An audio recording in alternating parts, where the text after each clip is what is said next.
In an unexpected sequence of events, Corey LaJoie will not return to Spire Motorsports for the 2025 NASCAR Cup Series season. LaJoie confirmed the news in his own statement today. And the man who will replace LaJoie, according to rumors, will certainly shock you, but it will be an absolute joy to watch in combination with Rodney Childers if it's going to happen. So, Corey LaJoie has been with Spire Motorsports since the 2021 season, and while LaJoie is credited with spearheading many of the organization's recent successes, his performance in 2024 has left much to be desired. Thus, Spire decided to make way for another driver. LaJoie revealed his plans for 2025 in a statement delivered on Thursday. "I won't be driving the 7 car next year," LaJoie said. "I take a lot of satisfaction from having an integral part of building Spire into a respectable team on the grid, but unfortunately the future won't involve me. We will finish the remainder of 2024 strong, continuing to deliver for my partners, my guys who work hard to build good cars, family, fans and friends who have supported me since day one in the Cup Series. This chapter ends after Phoenix, and I'm excited to see what the Lord has in store for my family next." Despite signing a 2-year contract extension last year and Spire recruiting Rodney Childers to crew chief the 7 car in 2025, Corey LaJoie is leaving. This season, LaJoie had only one top 10 result, 4th at Daytona. His overall performance has declined as well. He has been unable to get out of his own way, resulting in spins and collisions caused by either his track position or his own actions. Corey LaJoie excelled with each season he spent with Spire between 2021 and 2023. This season, it was expected that he would make a leap. That did not happen. Finally, the team's decision to part ways with Corey LaJoie was data-driven. Rational information. Unfortunately, it became evident that LaJoie wasn't helping them improve on the track. Over the past 2 months, he has been outperformed by both of his rookie colleagues.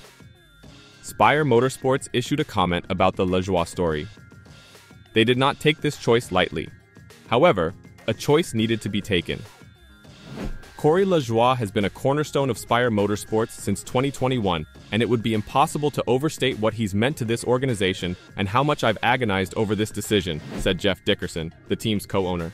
Corey put his heart and soul into this team. He rolled up his sleeves and went to work before we had a race shop, a toolbox, or even our own cars. Those days, looking back, were so much simpler than where we are in our journey now. Back then, we just wanted to get to the racetrack. Today, we're consumed with consistently battling for top 10 finishes and contending for wins in the near future. Spire's multi-year deal agreement with LaJoie was announced less than a year ago, in August 2023. In racing, there are always variables, but one thing we all know is this is a performance-based business, and it just hasn't been there for several reasons, Dickerson said. All those reasons are factored in when it comes to making a decision of this magnitude.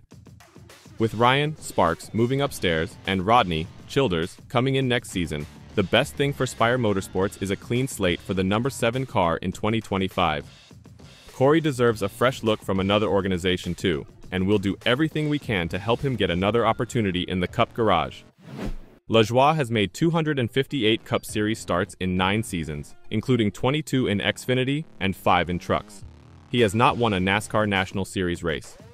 The decisions were taken as expectations for 2024 increased. Gainbridge and Group 1001 invested a lot of money in this organization. It was the reason Spire grew from 2 to 3 teams between last season and this year. Spire has recruited 2 excellent rookies, Carson Hocevar and Zane Smith. Smith is on loan from Trackhouse and has had a tough start to the season. Despite this, he has performed better than LaJoie in the previous 2 months. The idea is that Hocevar is mostly responsible for LaJoie's poor image. Hocevar has 2 top 10 finishes and has appeared in or around the top 15 in the previous 8 races this season. Add in the fact that Michael McDowell, with 2 Cup Series race wins, will replace Smith next season, and LaJoie appears to be the odd man out. With Rodney Childers as crew chief of Spire's flagship squad, who will they put in the car? Christian X is a promising Chevrolet prospect in the Truck Series. Jesse Love competes in Xfinity, although he races for Richard Childress Racing.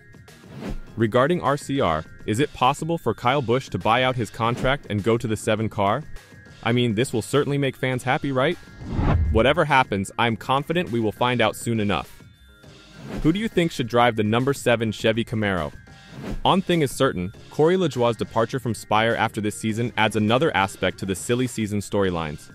After 4 years with Spire, the LaJoie experiment has come to an end. So, who will fill that seat? We know Spire will have Michael McDowell and Carson Hocevar on its roster in 2025. Zane Smith is being transferred out. He is on loan from Trackhouse this season. According to Bob Pockris of Fox Sports, there are a few names to keep in mind. A fan inquired about Connor Zilisch maybe joining the ride. Trackhouse will most likely spend a year in Xfinity before moving on to the Cup Series. However, Pockris mentions Justin Haley and Sam Mayer as potential replacements for Corey LaJoie. Haley formerly worked with Spire, and Mayer has links to Chevrolet. Spire Motorsports is moving on from Corey LaJoie, but the transition appears sudden. When the team recruited Rodney Childers as crew chief for the 7 team the following year, they included Corey in the announcement. Childers even stated that they are willing to work with Corey. Everything has now fallen apart. As previously indicated, the falling out has led some to propose Kyle Busch, citing his difficult season at RCR. However, Bob Pockris has dismissed such suggestion on social media. According to Pockris, Busch will fulfill his contract with Richard Childress Racing. While never say never applies here, the NASCAR source does not view this as a likely move.